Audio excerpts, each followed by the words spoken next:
Hello there, this is Mark Smith with Family Tree Counseling Associates.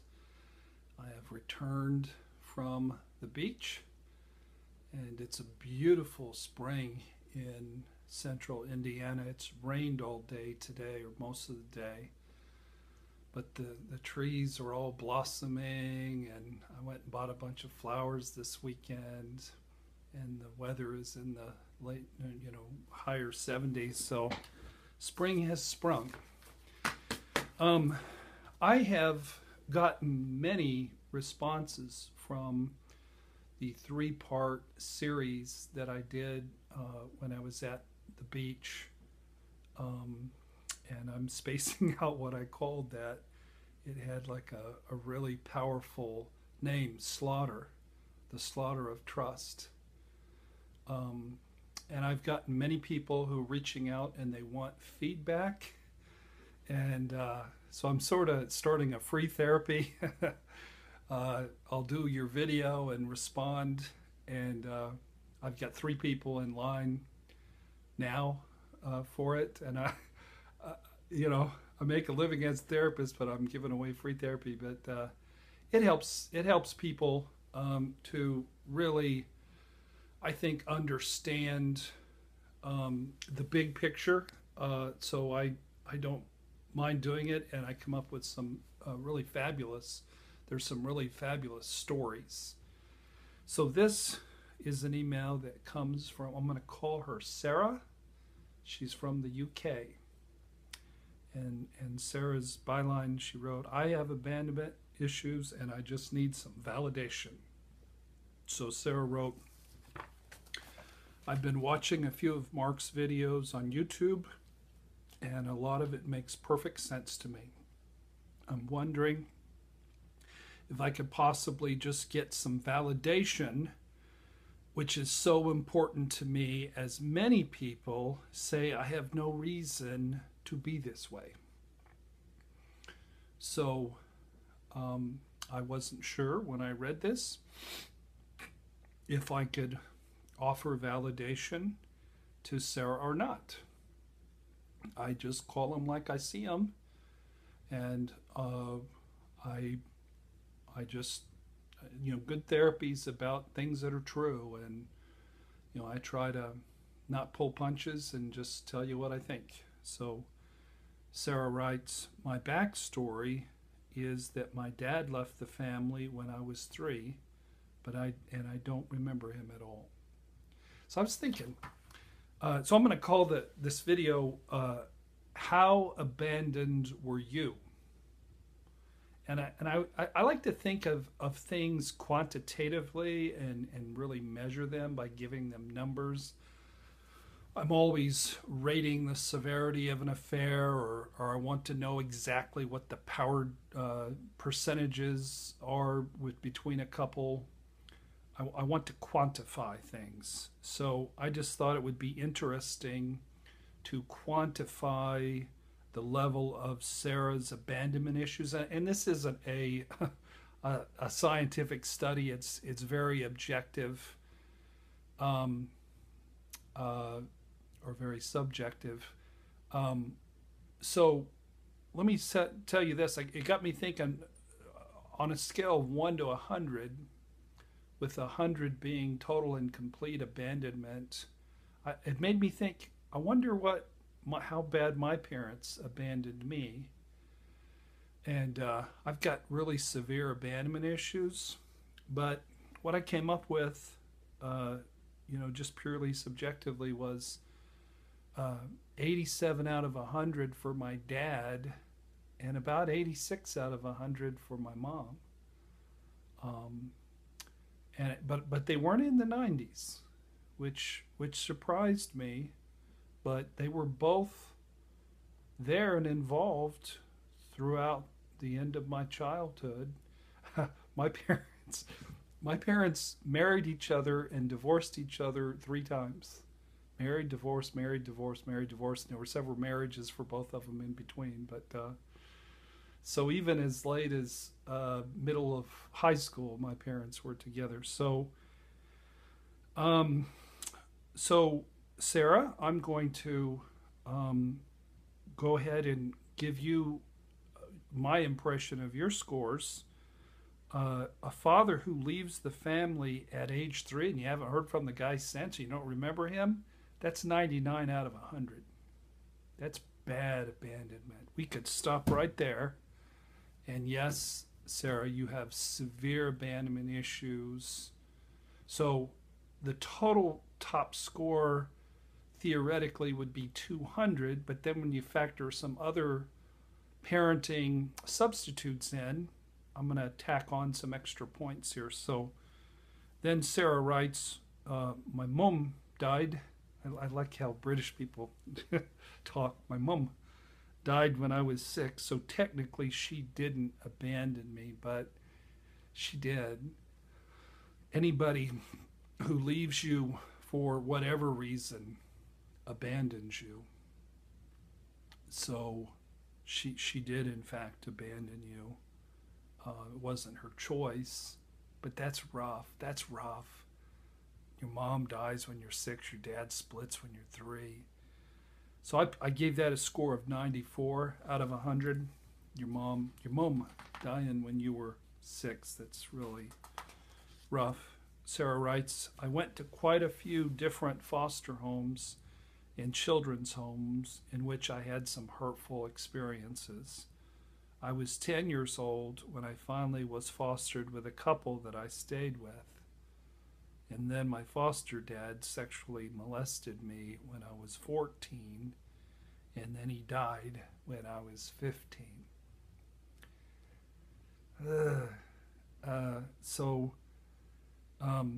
So he abandons you by molesting you and then turns around and dies. So I'm going to add another 50 points to the level of your betrayal and your abandonment. My foster mom said I had to move out when I was 18 as she wanted to move in with her new boyfriend, which made me feel unwanted and abandoned. Her boyfriend also tried to kiss me improperly, but I didn't say anything as I didn't think I would be believed and I would be labeled as a troublemaker and hated for it. That's another 50 points. My foster mom has since moved to Spain, where she's been for about 20 years, so I rarely see her. That's about 20 points there. So Sarah, my score out of 200 was about it was 173. And pardon my language, folks, I don't mean to be as offensive, but I'm pretty fucked up. I mean, I got a lot of issues. I have abandonment issues at the wazoo, and I have worse fear of engulfment issues. So 173 out of 200. But Sarah, when I counted the extra points for the extra abandonment from the foster parents, your score was 313 out of 200.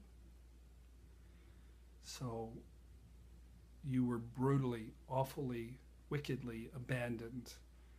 And I can't imagine somebody with abandonment issues that are almost twice mine. I can't imagine it, because mine sure have dominated my life. Mine were tucked away until age 45, but the last 10 years have been tough.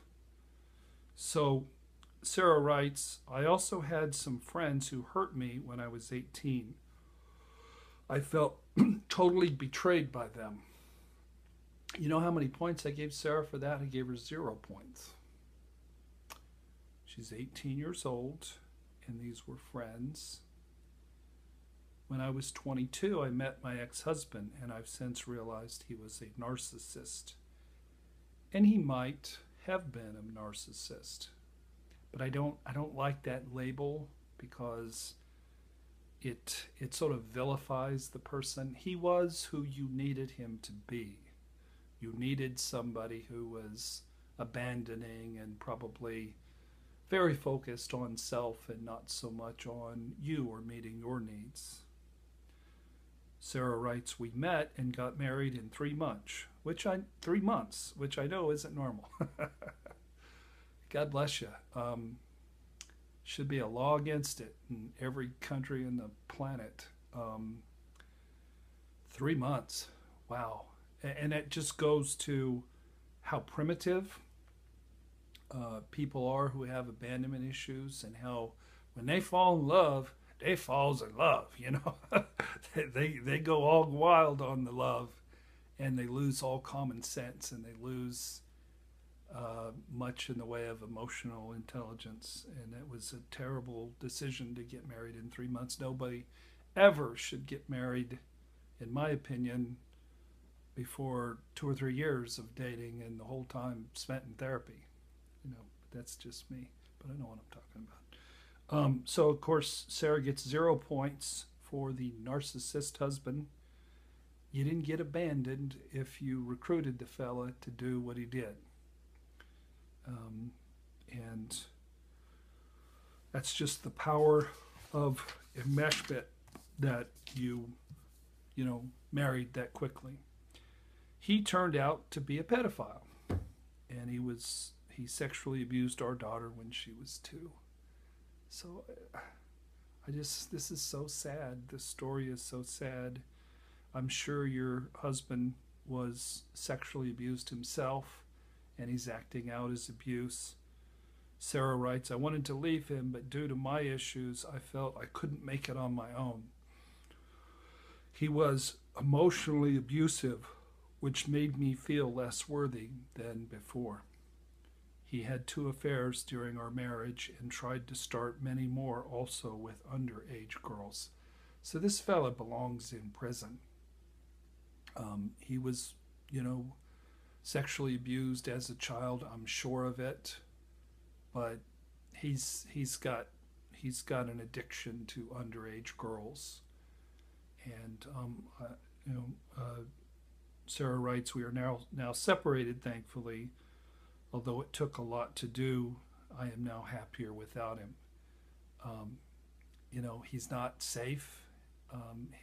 If he's involved with an underage girl, that's sexual abuse, and I'm not trying to shame him, but he's abusing people sexually, but you picked somebody whose neediness was so raw and so intense and so primitive that it comes out in just inappropriate sexual ways. I've been told I need to get a job. During the process of trying to prepare myself for going back to work, I've had more depression and have had suicidal thoughts, which scare me, as I have 3 teenage children now, and I wouldn't dream of abandoning them. I'm currently on disability due to depression and anxiety. Well, Sarah, it's your story is horrific. It's horrific, and it's not your fault. And unfortunately, our parents make messes of our lives, and guess who's left to clean up the mess? We are. And they were messed up by their childhood. So the sins of the fathers are visited upon the children and upon the children's children through the 3rd and 4th generation, the Bible says. I've been referred to the psychiatrist now as having chronic depression, but I feel they won't believe me. If you could just please to try to give me at least some kind of answer, I would be eternally grateful, as at the moment I feel like a fake and a fraud and worthless. God bless you. Sarah, you are not a fake, you are not a fraud, and you are not worthless. I don't know if you have chronic depression or not. Much of what gets labeled depression is just deep sadness from the wounds of our childhood. And the best medication that possibly can be provided is to cry and cry and cry and to gain insight into your family of origin and to gain insight into yourself. So, so I don't know if you need to be on permanent disability, but I'll say this: an abandonment score of 313 out of 200. You're a hero that you're alive. You're a hero that you've had children and that you're doing your best to research abandonment issues and try to piece together who you are and where you came from. So you are not a fake. You are not a fraud. You are not worthless. You're a person who is severely abandoned and sort of thrown to the wolves. And unfortunately, that's what love is if you're raised by wolves, guess what? You can go out and marry some wolves. It's a wicked system, but that's the only way we can heal, is to have our psychological defense mechanisms knocked down by our abandonment issues. Sarah writes, many thanks, Miss Sarah so-and-so from the UK. So I hope that is helpful to you. I hope, this is my hope for you, that you would get in solid recovery for your wounds of your childhood, and that you would cry and gain more insight.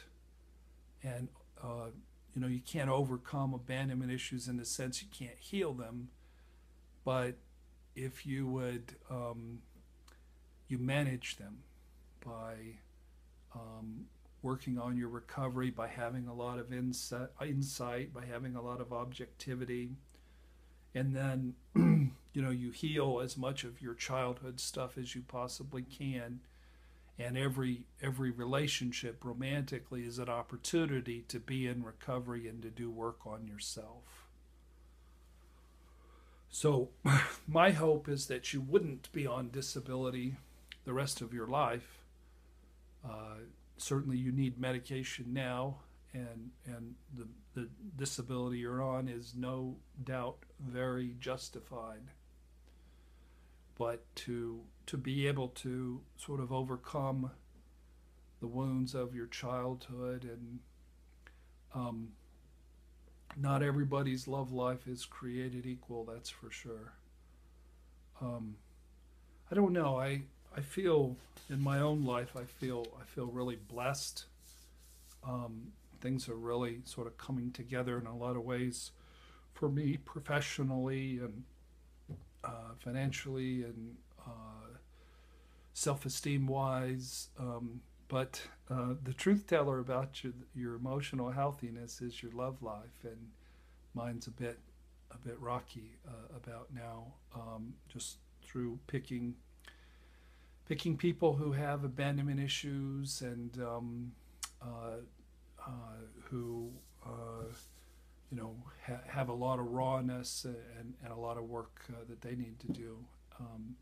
So I'm sitting at 173, and I know a lot about abandonment issues, and I've been in therapy since 1985, and I do believe that I will at some point be in a real relatively healthy, sustainable, blessed relationship, but at age 55, I'm not quite there, because we grade on a curve. I'm not ashamed of that fact. Given my abandonment issues and the timing that things came down, I'm blessed to be where I'm at, and I'm happy in so many ways. But you, Sarah, God bless you. You certainly are not a fraud, and you have much work to do. But the cool thing about life and recovery is, you can heal your wounds, and you can overcome, and you can live a blessed life that you have no right to live just by knowing who you are and doing the work that's set in front of you. And I hope this video is helpful. I hope you watch other videos. I hope you download my book about abandonment issues. And I hope that you someday are able to have a relationship that's workable, that has a few more windows of heaven than windows of hell. The fella's not going to be a pedophile, though. That your husband now needs to be in jail. You need to find somebody who, isn't a sexual addict. So that's what I had to share today. But I want to challenge everybody out there is think about each parent and think about from 1 to 100, how much did they abandon you? And come up with a score. Mine's 173. Sarah's is 313. Many of you are going to be well over 170, I assure you. So if you haven't joined our YouTube channel, Family Tree Counseling, do so. We're almost to 3,000. And we're at 30,000 views every 28 days. And it's just like an amazing thing, this YouTube thing. It's touching people all over the world, and we're glad, and we're feeling blessed by it. So also visit our website, familytreecounseling.com. Got 6 books on there. 1, Managing Abandonment Through Recovery, and a great book on shame, great book on affair recovery.